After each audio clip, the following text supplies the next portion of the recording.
Hello everyone, welcome back to wonderful सा channel SM academy. हमारे साथ जुड़े रहे, हमारे साथ सीखते रहे इसी तरीके से। तो आज का जो लेक्चर होने वाला है, इस लेक्चर में हम लोग क्लास 10 का chapter number 5 that is heat को डिस्कस करने वाले। तो सब लोगों को इस वीडियो को लास्ट तक देखना है और हम लोग इस वीडियो में सारे के सारे कंसेप्ट जो हीट से रिलेटेड है, किस तरीके के क्वेश्चन एग्जाम में पूछे जाते हैं, कैसे प्रिपेयर करना है, सारे के सारे चीज़ों को डिस्कस करेंगे, सारे डाउट को क्लियर करेंगे। तो सब लोग को रेडी हो जाना है। Let us begin.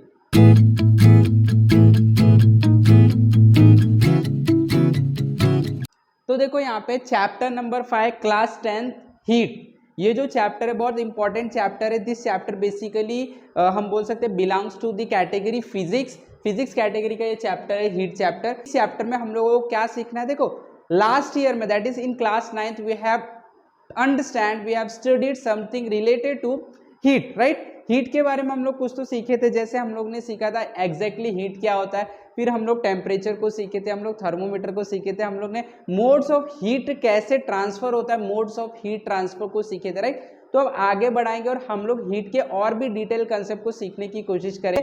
तो देखो यहाँ पे कुछ क्वेश्चन से हम स्टार्ट करेंगे हीट के, जो हम लोगों ने लोअर क्लासेस में सीखा है। हम लोग रिकॉल कर लेते हैं।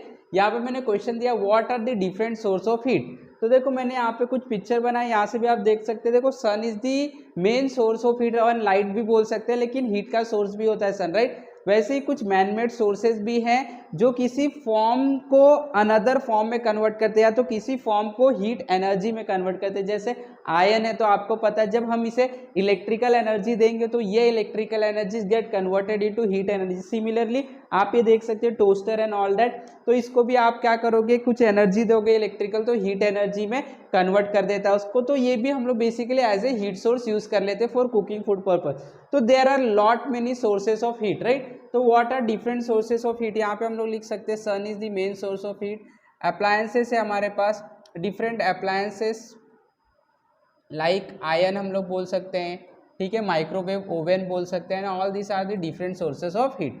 What are the different mode of heat transfer, ये भी हम लोग ने लोअर क्लासेस में सीखा है 9th स्टैंडर्ड में। अलग अलग तरीका क्या हो सकता है जिससे हीट को एक जगह से दूसरी जगह ट्रांसफर कर सकते हैं। What is heat, heat is basically energy, right, हम लोग ने सीखा है लोअर क्लास में। तो हीट एनर्जी है, तो ये ट्रांसफर होगा, आगे की तरफ बढ़ेगा। तो हम लोगों ने 3 मोड सीखे हैं हीट के ट्रांसफर के, and that is first one is हम लोग हीट को कन्वेक्शन मेथड से ट्रांसफर कर सकते हैं, राइट। कन्वेंशन मेथड होता है, एक होता है कंडक्शन मेथड होता है, और एक होता है रेडिएशन मेथड। तो 3 मेथड से हीट को ट्रांसफर किया जा सकता है, राइट। कंडक्शन मेथड में क्या होता है, कोई भी ऑब्जेक्ट जो होता है उसको हम लोग हीट करते हैं। जैसे एक रॉड है, रॉड को आप अगर हीट करोगे तो ये एनर्जी, हीट एनर्जी धीरे धीरे आगे बढ़ेगा, पूरा रॉड हीट हो जाएगा। Conduction method. कन्वेक्शन मेथड में क्या होता है, जैसे हम लोग एक एग्जांपल लेंगे वाटर की बॉइलिंग। वाटर को आप बॉईल करोगे तो धीरे धीरे हीट पूरे वाटर में फैल जाएगा, राइट। तो उसमें क्या होता है, जब वाटर बॉईल होता है आप देखते हैं नीचे के मॉलिक्यूल सारे ऊपर आते हैं। तो जिसमें मॉलिक्यूल खुद ऊपर चल के आते हैं, मॉलिक्यूल अपने जगह से डिस्प्लेस हो जाते हैं हीट को ट्रांसफर करने के लिए, वो कन्वेक्शन मैथड होता है। कंडक्शन मैथड में हीट के ट्रांसफर के लिए कोई मॉलिक्यूल को अपनी जगह से नहीं जाना पड़ता है। जैसे मैंने इसको हीट किया तो ये हीट होगा, धीरे धीरे हीट आगे बढ़ जाएगा, कोई मॉलिक्यूल आगे बढ़ के नहीं जाएंगे। रेडिएशन में जैसे आप कोई बर्तन गर्म है उसके ऊपर हाथ रखते हो तो आपको फील होता है ये बर्तन गर्म है, तो वो फील कैसे हो रहा है, यहाँ से एनर्जी निकल रहा है, हीट एनर्जी। तो ये हीट एनर्जी को आप देख नहीं सकते, उसी को रेडिएशन बोलते हैं, इलेक्ट्रोमैग्नेटिक वेव बोलते हैं। तो this are the 3 mode of heat transfer. ये सारे को आप हायर क्लासेस में और भी डिटेल में स्टडी करोगे। What is the thermometer, what is thermometer, अगला क्वेश्चन तो आपको पता है थर्मोमीटर क्या है। It is a device, right, it is a device use to measure temperature, device use to measure temperature, right. हम लोग इससे क्या करते हैं, मेजर करते हैं किसको, टेम्परेचर को, राइट। तो ये सब हम लोग को आइडिया है। अब हम लोग आज के लेक्चर में जो चीज़ सीखने वाले, ये सारे कंसेप्ट को रिकॉल कर लिए। अब आगे बढ़ते हैं, हम लोग सीखने वाले हैं लैटेंट हीट को। तो हम लोग कुछ क्वेश्चंस वापस से रिकॉल करेंगे। वो क्वेश्चन देखो क्या है, what is difference between heat and temperature.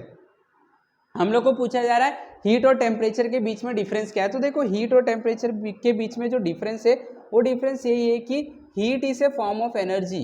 Heat एक फॉर्म होता है, heat is form of energy. ये एनर्जी होता है जिसको हम लोग ट्रांसफर करते हैं, which is transferred from one system to another, एक सिस्टम से अनदर सिस्टम में ट्रांसफर होता है, from one system to another. ये क्या, हीट एक एनर्जी है जो एक जगह से दूसरे जगह जाता है due to temperature difference, due to temperature difference. What is temperature? अगर मैं टेम्परेचर, अभी देखो हीट देखिए, जब अगर मैं टेम्परेचर की बात करूँ तो टेम्परेचर बताता है कि कोई भी बॉडी के पास कितना हीट का लेवल है, कितना हीट का लेवल है, क्या वो बॉडी ज़्यादा हीट है, क्या वो बॉडी कम हीट है। इसका अंदाज़ा हम लोग एक वैल्यू से लगाते हैं, जो वैल्यू हम लोग को कौन देता है, थर्मोमीटर, जिसके अंदर हम लोग जो मेजर करते हैं वैल्यू को, उसका एक नाम रखा है हमने टेम्परेचर। तो टेम्परेचर क्या है, temperature is degree of hotness और कूलनेस, डिग्री ऑफ हॉटनेस और कूलनेस, कोई भी ऑब्जेक्ट कितना हॉट है या कूल है, ये चीज हम लोग टेम्परेचर से पता लगाते हैं। तो टेम्परेचर एक क्वांटिटी है जिससे सिर्फ पता लगाया जाता है कोई भी ऑब्जेक्ट कितना हीट है या तो कूल है। और हीट क्या, हीट एक एनर्जी है जो कि एक बॉडी से दूसरे बॉडी में ट्रांसफर होता है।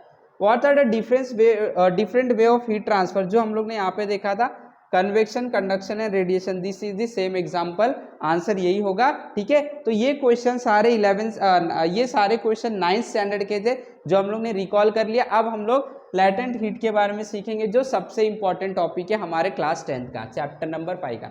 अब देखो लैटेंट हीट क्या होता है, इसको समझने के लिए हम लोग कुछ एक्सपेरिमेंट से स्टार्ट करेंगे जो हमारे टेक्स्ट बुक में दिया गया है। देखो ये पहले सेटअप को समझ लेते, सेटअप में क्या है। So we are having a stand here, okay, stand पे हम लोगों ने क्या किया, यहाँ पे एक हम लोगों ने हम बोल सकते हैं बीकर लिया है, हम लोग ने कंटेनर लिया, उसके अंदर हम लोग आइस क्यूब रखे हैं, क्या रखे, ice cubes, right, we can see ice cube और पीसेस। देन हमने एक थर्मोमीटर यहाँ पे सस्पेंड किया है, और जो थर्मोमीटर का बल्ब है उसको हम लोग ने आइस में डीप करके रखा है, सी ये रेड कलर, राइट। और फिर थर्मोमीटर को हम लोग ने स्टैंड में सस्पेंड कर दिया।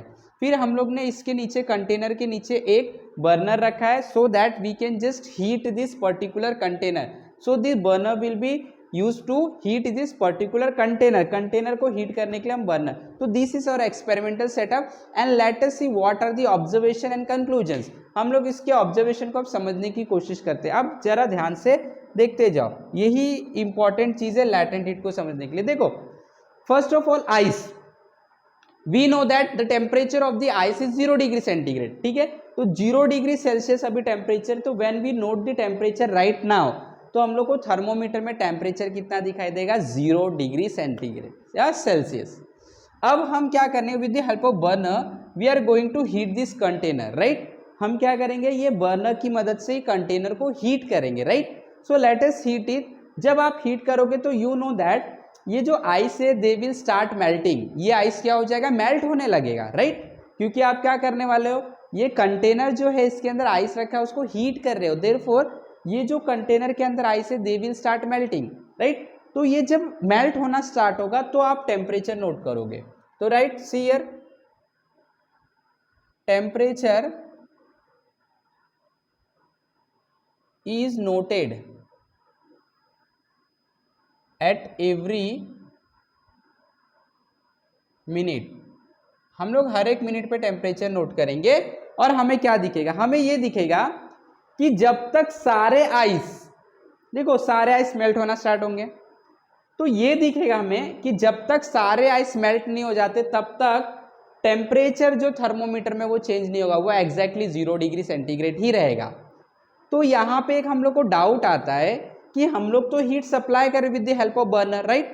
तो हम लोग जो हीट सप्लाई करें वो हीट जा किधर रहा है, क्योंकि हम लोग यहाँ पे देख रहे हैं कि कितना टाइम हो गया, जब तक आइस मेल्ट नहीं हो रहा है तब तक टेम्परेचर 0 ही दिखा रहा है, लेकिन हीट तो दिया जा रहा है, तो वो हीट जा कहाँ रहा है, टेम्परेचर तो चेंज नहीं हो रहा है, तो वो हीट जा कहाँ रहा है। तो ये जो हीट है, यही हीट हम लोग क्या बोलते हैं, लैटेंट हीट, क्योंकि ये जो हीट है, ये हीट आइस के मॉलिक्यूल्स के बीच में जो बॉन्ड है उसको ब्रेक करने के काम में आ रहा है। ये जो आप हीट दे रहे हो वो आइस के मॉलिक्यूल्स के बीच में जो बॉन्ड बना हुआ है उसको ब्रेक कर रहा है। तो जब सारे बॉन्ड ब्रेक हो जाएंगे तो सारे के सारे आइस क्यूब किस में कन्वर्ट हो जाएंगे, यस, मेल्ट हो जाएंगे, लिक्विड में कन्वर्ट हो जाएंगे, राइट। अब लिक्विड में कन्वर्ट हो गए, बॉन्ड टूट गया, अब जो हीट आप इसके बाद जाएगा वो हीट इसके टेम्परेचर को बढ़ाने के लिए काम में आएगा। लेकिन जब तक सारे आइस मेल्ट नहीं होते, जब तक सारे बॉन्ड्स जो हैं वो ब्रेक नहीं होते, तब तक कोई भी हीट टेम्परेचर नहीं बढ़ाएगा, वो हीट बॉन्ड को ब्रेक करने के काम में आएगा। तो देखो temperature is noted every minute and it is found that no temperature rise यानी कोई भी टेम्परेचर में राइज नहीं दिखाई दिया है, इज सीन ड्यूरिंग या तो till all ice gets converted into liquid. तो देखो यहाँ पे हुआ क्या उसको समझते। देखो ये हम लोग को पता चला कि क्या देखा, इट इज फाउंड दैट, हमें ये दिखा कि no temperature rise is seen till all the ice get converted into liquid. जब तक सारा आइस लिक्विड में कन्वर्ट नहीं हो जाता तब तक कोई टेम्परेचर में चेंज नहीं दिखाई दिया। तो हुआ क्या, देखो अभी सपोज ये आपके पास एक आइस का क्यूब है, अब इसके मॉलिक्यूलर स्ट्रक्चर को बनाओगे तो देखो इस तरीके से इसके मॉलिक्यूल्स होंगे, मॉलिक्यूल्स मींस एटम, राइट। अभी ये आइस है, वाटर है, तो ये कंपाउंड है, तो ये सारे मॉलिक्यूल्स होंगे। तो जैसे आपने यहाँ से हीट दिया, ये जो बर्नर से आप हीट दे रहे हो, ये हीट ये दोनों के बीच में जो बॉन्ड बना इसको तोड़ने के काम में आ रहा है, इसको तोड़ने के काम में आ रहा है। तो जब तक ये बॉन्ड नहीं टूटेगा ना तो ये दूर नहीं होंगे तो लिक्विड कैसे बनेंगे, लिक्विड के मॉलिक्यूल दूर दूर होते हैं, तो ये बॉन्ड तोड़ने के काम में आ रहा है। इसके लिए टेम्परेचर में कोई राइज नहीं दिखाई दे रहा है। एक बार सारे के सारे बॉन्ड ब्रेक हो जाएंगे, once all bond breaks the temperature start rising. अब टेम्परेचर क्या हो जाएगा, स्टार्ट राइजिंग। क्लियर। अब टेम्परेचर स्टार्ट राइजिंग और ये कहाँ पे चला जाएगा, एंड बिकम 100 डिग्री सेल्सियस। अब ये कितना हो जाएगा, 100 डिग्री सेंटीग्रेड हो जाएगा। तो देखो जैसे ही सारे आइस मेल्ट हो गए, अब टेम्परेचर बढ़ने लगा, क्योंकि अब हीट को ब्रेक नहीं करना है बॉन्ड को। अब टेम्परेचर बढ़ते बढ़ते किधर चले जाएगा, 100 डिग्री सेंटीग्रेड। अब 100 डिग्री सेंटीग्रेड पे क्या होगा, जितने भी लिक्विड है वो बॉयल होना स्टार्ट होंगे और वो वेपराइज होंगे, अब वो स्टीम में कन्वर्ट होना स्टार्ट हो जाएंगे, राइट। तो अब यहाँ पे सब लोग ध्यान देना, अब यहाँ पे 100 डिग्री पे वापस से आप देखोगे, जब तक सारे के सारे लिक्विड गैसेस स्टेट में कन्वर्ट नहीं हो जाते तब तक वापस से there will be no change in temperature. Same यही चीज हो गया, जब तक सारे आइस लिक्विड में कन्वर्ट नहीं होते तो 0 डिग्री ही टेम्परेचर था। सेम जब तक सारे लिक्विड अब स्टीम में कन्वर्ट नहीं हो जाएंगे तब तक 100 डिग्री सेंटीग्रेड ही टेम्परेचर रहेगा। हीट तो दिया जा रहा है, तो वो हीट किधर जा रहा है, ये हीट अब वाटर के मॉलिक्यूल्स के बीच में जो बॉन्ड बना उसको ब्रेक करने के काम में आ रहा है। एक बार वो ब्रेक हो जाएगा, सारे मॉलिक्यूल गैस में कन्वर्ट हो जाएंगे एंड दस टेम्परेचर आपको बढ़ता हुआ दिखाई देगा। लेकिन जब तक सारे के सारे लिक्विड के मॉलिक्यूल गैसेस में नहीं कन्वर्ट होते तब तक again temperature will be 100 degree Celsius. तो ये जो टेम्परेचर आप दे रहे हो, जो हीट आप दे रहे हो, जिसकी वजह से there is no change in temperature, वापस है जिसकी वजह से देखो 0 डिग्री पे जब तक आइस मेल्ट नहीं हुआ तब तक कोई टेम्परेचर में चेंज नहीं आया। तो जो हीट उस टाइम पे दिया जा रहा था वो बॉन्ड को ब्रेक करने के काम में आ रहा था। इसी हीट को लैटेंट हीट बोलते हैं। जो हीट बॉन्ड को ब्रेक करता है, टेम्परेचर को चेंज नहीं करता, उस हीट को ही हम लोग क्या बोलते हैं, लैटेंट हीट। क्लियर है। तो दिस आर दी कंसेप्ट। अब हम लोग इसके लिए ग्राफ ड्रॉ करेंगे। तो हम लोग ने जो ऑब्जर्व किया टेम्परेचर और टाइम, इस एक्सिस पे मैंने टाइम लिया, इस एक्सिस पे मैंने टेम्परेचर लिया। अब हम लोग जो भी कंक्लूजन देखे थे उसको यहाँ पे ड्रॉ करने की कोशिश करेंगे। ओके, तो हम लोग ने ये चीज देखा सबसे पहले कि जो हमारा टेम्परेचर है वो टेम्परेचर ए से लेके बी तक, यानी कि जैसे जैसे टाइम बढ़ रहा था वैसे वैसे टेम्परेचर भी बढ़ रहा था। लेकिन हमने देखा कि कुछ समय तक जब तक सारे आइस मेल्ट नहीं हो जाते, मान लेता हूं मैं सारे आइस 4 मिनट में मेल्ट हुए, 4 मिनट ऑल आइस मेल्ट, ऐसे में बोल देता हूँ, मान लेते हैं सारे आइस 4 मिनट में मेल्ट हुए। तो इसका मतलब 4 मिनट से पहले टेम्परेचर में कोई चेंज आपको देखने नहीं मिलेगा, क्योंकि जब तक सारे आइस मेल्ट नहीं होते टेम्परेचर नहीं बढ़ता है। वो हीट तो लैटेंट हीट होता है, वो तो बॉन्ड को ब्रेक करने के लिए यूज हो रहा है, राइट। तो यहाँ पे हम लोग का जो ग्राफ बनेगा वो ग्राफ हमारा इस तरीके से बनेगा। वो ग्राफ हमें बता रहा है कि आपका जो टेम्परेचर है टाइम बढ़ते गया लेकिन टेम्परेचर में कोई चेंज नहीं आया बी तक। कहाँ तक? बी तक आपके टेम्परेचर में कोई भी चेंज नहीं आया। आपका टेम्परेचर ए से बी तक कैसा था? आपका टेम्परेचर ए से बी तक कांस्टेंट था, कोई चेंज नहीं आया। 4 मिनट तक आपका टेम्परेचर कांस्टेंट था बिकॉज आइस पूरे मेल्ट नहीं हुए थे। उसके बाद जैसे ही आइस मेल्ट हो जाएगा, मैंने क्या बताया आपको, अब टेम्परेचर ग्रेजुअली इंक्रीज होकर कहाँ तक जाएगा? 100 डिग्री सेंटीग्रेड तक जाएगा। अब इसके बाद जैसे जैसे टाइम बढ़ते जाएगा आपका टेम्परेचर बढ़ते जाएगा और बढ़ते बढ़ते ये टेम्परेचर हो जाएगा 100 डिग्री सेल्सियस। अब वापस से यहाँ पे जब आपका टेम्परेचर 100 डिग्री सेल्सियस हो जाएगा, वापस से आप देखोगे कि इसके अंदर वापस से कोई टेम्परेचर, अब टाइम बीतते जाएगा वापस से कोई टेम्परेचर में चेंज नहीं आएगा और आपका ये टेम्परेचर कांस्टेंट हो जाएगा जब तक सारे लिक्विड गैसेस में कन्वर्ट नहीं हो जाते। अब इस पॉइंट पे टाइम बढ़ते जाएगा, हीट भी दे रहे हम, लेकिन टेम्परेचर में अब चेंज नहीं आएगा। तो यहाँ पे आप देख सकते हो क्या ये वाला ग्राफ टेम्परेचर की तरफ उठा है? नहीं, ये टाइम की तरफ बढ़ा है। देखो यहाँ से टाइम, मतलब टाइम बीतते जा रहा है लेकिन टेम्परेचर नहीं बढ़ा। फिर इस पॉइंट पे सारे आइस मेल्ट हो गए, राइट। अब टेम्परेचर बढ़ना स्टार्ट हुआ, टाइम बढ़ रहा है टेम्परेचर बढ़ रहा है, टाइम बढ़ रहा है टेम्परेचर बढ़ रहा है, बढ़ते बढ़ते टेम्परेचर 100 हो गया। अब सारे लिक्विड कन्वर्ट होंगे गैसेस में, लेकिन जब तक सारे लिक्विड कन्वर्ट नहीं होंगे गैसेस में तब तक टेम्परेचर में कोई चेंज नहीं आएगा। देखो टाइम बढ़ेगा टेम्परेचर में कोई चेंज नहीं आएगा। तो this is the graph which is obtained when we plot temperature versus time graph, ठीक है। तो इससे हम लोग को लैटेंट हीट के बारे में पता चलता है। तो देखो यहाँ पे जरा ध्यान से यहाँ तक के लिए जो हीट लगा था इसको ही हम लोग लैटेंट हीट बोलते हैं। ये हीट टेम्परेचर को चेंज नहीं कर पाता, सिर्फ और सिर्फ बॉन्ड को ब्रेक। सेम यहाँ से यहाँ तक जो हीट लगेगा इसको लैटेंट हीट बोलेंगे, टेम्परेचर को चेंज नहीं कर पाएगा, राइट। तो हम लोगों को काफ़ी कंसेप्ट समझ में आ गया। अब हम लोग क्या करेंगे, इस कंसेप्ट को यहाँ पे लिखेंगे। तो सबसे पहले हम लोग को मेल्टिंग पॉइंट समझ में आएगा। मेल्टिंग पॉइंट क्या होता है? मेल्टिंग पॉइंट हम लोग को ये बात समझ में आया जहाँ पे सारे के सारे आइस क्या होते हैं, लिक्विड में कन्वर्ट होना स्टार्ट हो जाते हैं। किस में कन्वर्ट होना स्टार्ट हो जाते हैं? लिक्विड में। तो ऐसा टेम्परेचर, तो यहाँ पे मैं लिखूंगा द टेम्परेचर, हम कलर चेंज कर लेते हैं, द टेम्परेचर एट विच, ऐसा temperature, the temperature at which the ice start, या तो आप कांस्टेंट टेम्परेचर भी बोल सकते हैं क्योंकि कांस्टेंट रहता है। The constant temperature at which the ice start converting into liquid is called as melting point of ice. इसे हम क्या बोलेंगे? मेल्टिंग पॉइंट ऑफ आइस का मेल्टिंग पॉइंट बोलेंगे, ठीक है, आइस का मेल्टिंग पॉइंट। और लैटेंट हीट क्या होगा? अब देखो लैटेंट हीट, अब हम लोग ने और एक कंसेप्ट देखा लैटेंट हीट, इसको बोलते हैं हम लोग लैटेंट हीट ऑफ फ्यूजन। देखते हैं latent heat of fusion. Okay, late us see what is this. अभी हमने क्या देखा? हमने ये देखा कि जब तक आपका सारा इस लिक्विड में कन्वर्ट नहीं हो जाता तब तक टेम्परेचर जो है वो सेम रहता है। तो इस टेम्परेचर पे हीट तो एब्जॉर्ब हो रहा है ना, तो इसी हीट को क्या बोलते हैं? Latent heat. तो मैं लिखूंगा the amount of heat absorb, amount of, जितना हीट एब्जॉर्ब किया गया उस टाइम पे जब टेम्परेचर चेंज नहीं हो रहा था, the amount of heat absorb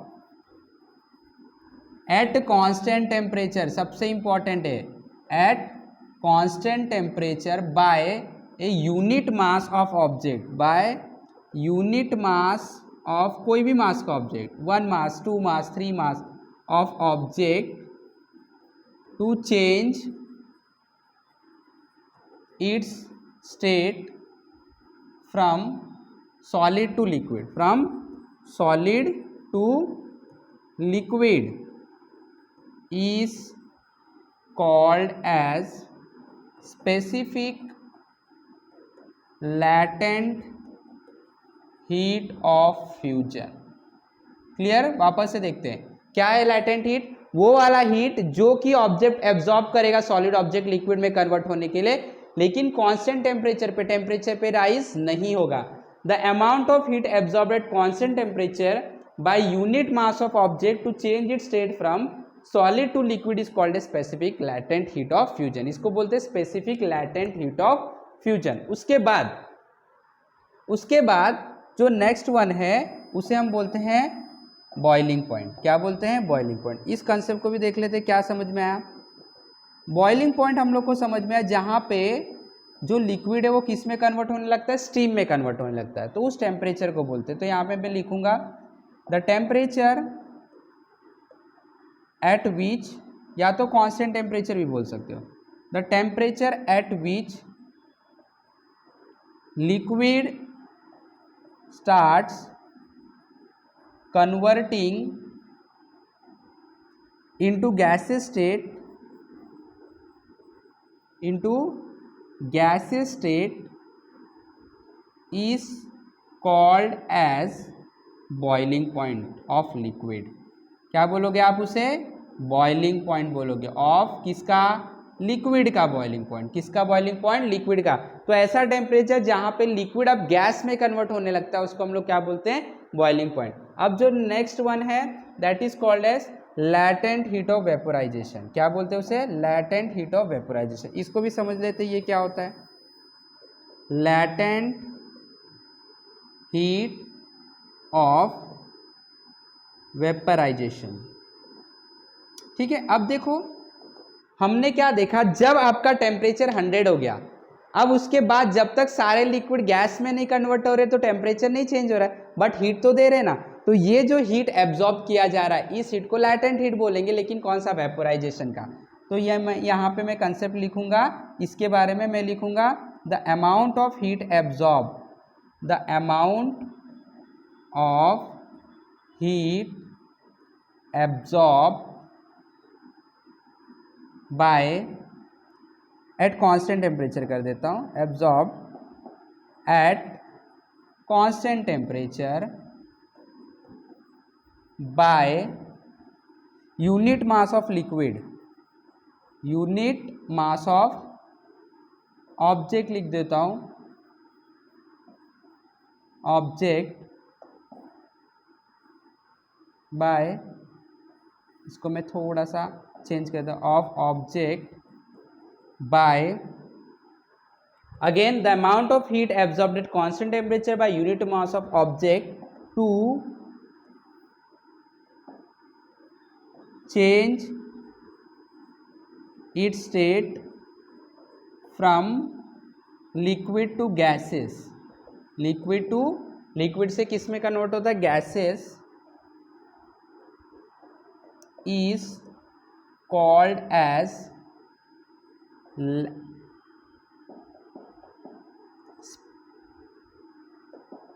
specific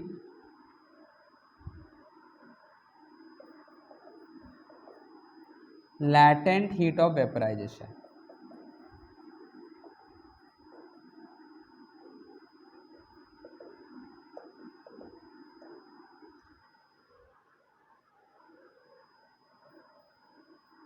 ठीक है, the amount of heat absorbed at constant temperature by unit mass of object to change its state from liquid to gases is called as latent, specific, latent heat of vaporization।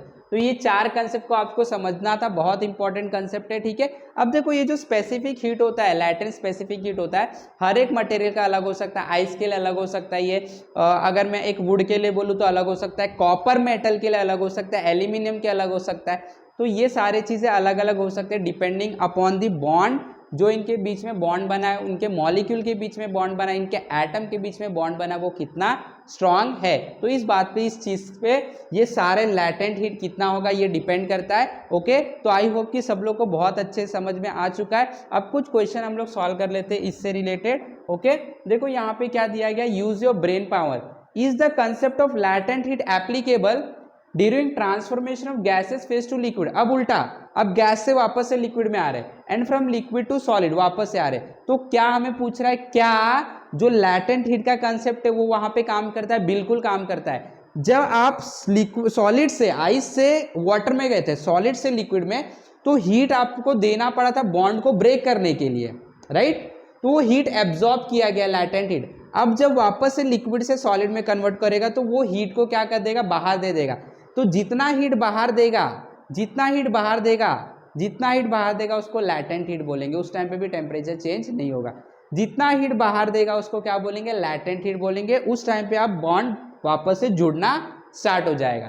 तो is the concept of latent heat applicable? Yes, it is applicable, it is applicable. लेकिन इस case में पूरा latent heat वापस से क्या करेगा, बाहर दे देगा। पहले एब्जॉर्ब कर रहा था, अब क्या करेगा, रिलीज करेगा। हीट इज रिलीज, यहाँ पे लिख देता हूँ लैटेंट हीट अब उल्टे प्रोसेस में रिलीज होगा, लैटेंट हीट इज रिलीज्ड। आगे क्या है, where does the latent heat go during this transformation, किधर जाएगा, it is release in environment, it is released in environment, जहाँ पे भी रखा रहेगा वो सिस्टम उसके आसपास के एनवायरनमेंट में, कंटेनर में रखा है तो कंटेनर में, हो सकता है कंटेनर भी हीट हो जाए, तो जहाँ पे रखा गया उसके आसपास के सराउंडिंग में वो हीट जो होगा रिलीज हो जाएगा, तो it is released in environment. तो आई होप कि सब लोग को अच्छे से समझ में आ गया कंसेप्ट। आज के आज अच्छे से नोट्स बना लो, आज के आज इसको रिवाइज कर लो, आपका कंसेप्ट जो है वो क्लियर कर लो। हमेशा इसी तरीके से आपका स्ट्रैटेजी रहनी चाहिए, जिस दिन मैंने पढ़ाया आपको उसी दिन फटाक से आपको अच्छी तरीके से प्रिपेयर कर लेना है, ओके। और फटाफट लाइक कर देना है, शेयर कर देना है, सब्सक्राइब भी कर देना है चैनल को। Till then have wonderful learning, have wonderful day, thank you very much.